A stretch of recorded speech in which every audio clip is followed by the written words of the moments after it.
PKD Nambiar, the same question to you. Neha, I must tell you, this is the South Indian temples were not just a place of worship. It is the place where there was an economy, a temple economy which prevailed in south of India for thousands of years. South of India, these temples were not only just an economic power or economic center, they were also the one which was producing or rather cultivated or created many art forms, whether it is in my state or Rahul Ishwar's state, where Kathakali or various cultural thoroughfare they have created these temples. My worry is not about the physical encroachment of these temples, not anymore. More than that, my worry is all about the way the people who say Sanatan Dharma needs to be eradicated, those people are the one who is today ruling, whether it is in Kerala or in Tamil Nadu, these temples. These temples comes under them. They are atheist. They do not have any kind of, they don't have any respect to the rituals and belief system of the Hinduism.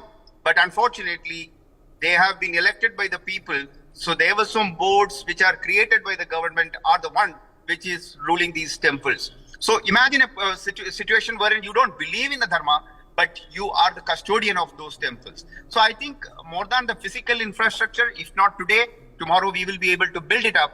The kind of intellectual or systematically destroying our this wealth, the inherited wealth of maybe thousands and millions of years, maybe we don't know. That is something which is more worrisome. Yeah. I would say that a communist have nothing to do with, a communist party member have nothing to do with the temple.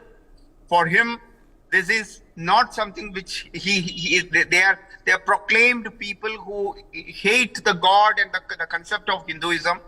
And the people who says that there is the Ganesh Ji is a myth should not be ruling my my temples. I'll tell you, my family have a temple in Kerala which is more than maybe 3,000 plus years. That's what the archaeological survey says.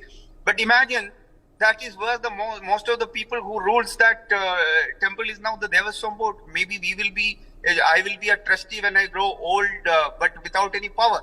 So the idea is that it is not just this encroachment of non-believers becoming a part only from the point of view of making some money is what it hurts the most.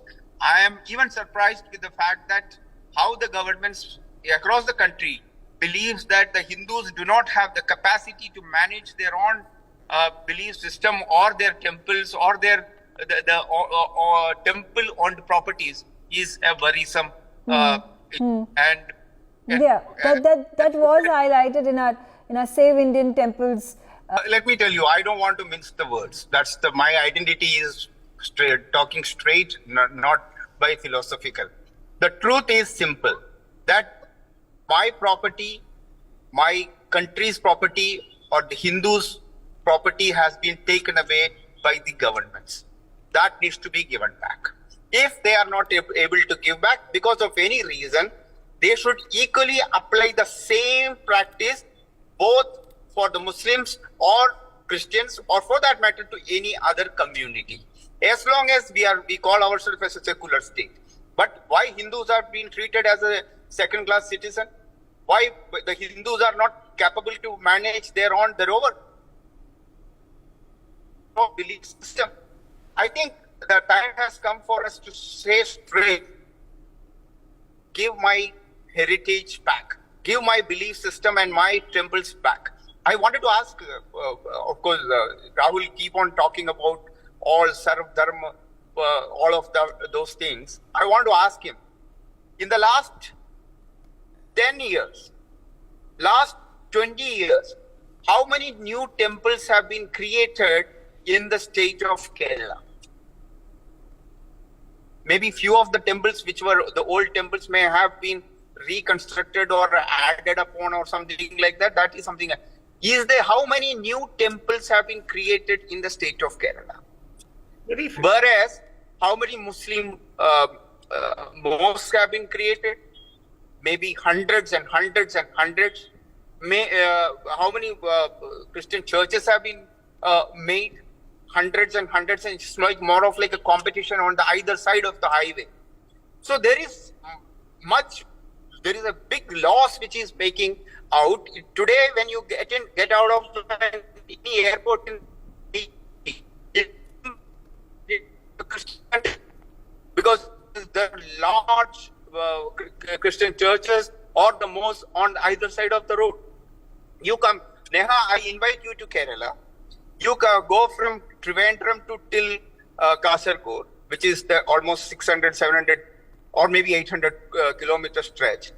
On either side of the highway, you will hardly be able to see a temple.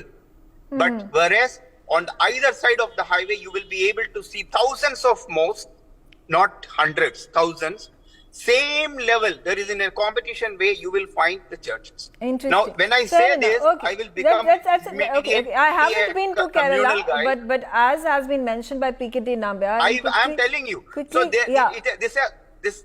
this has got not only just a national, it has got an international level of planning and everything. Whereas, except 3 or 4, 5 temples, we don't even hear of any 3,000, 5,000 temples. We don't even know. When I went to a temple in Kannur, in my place, they said that Bhagavan Ram has visited that particular place, and it's a 3,000 plus years old temple. And years old. It's a massive temple. Why Rahul Ishwar has not been able to, or why PKD Nambiar has not been able to create similar kind of temples without the JCB? You go and see the architectural marvels of south of Kerala's, Kerala's temples or the Tamil Nadu's temples. Quickly.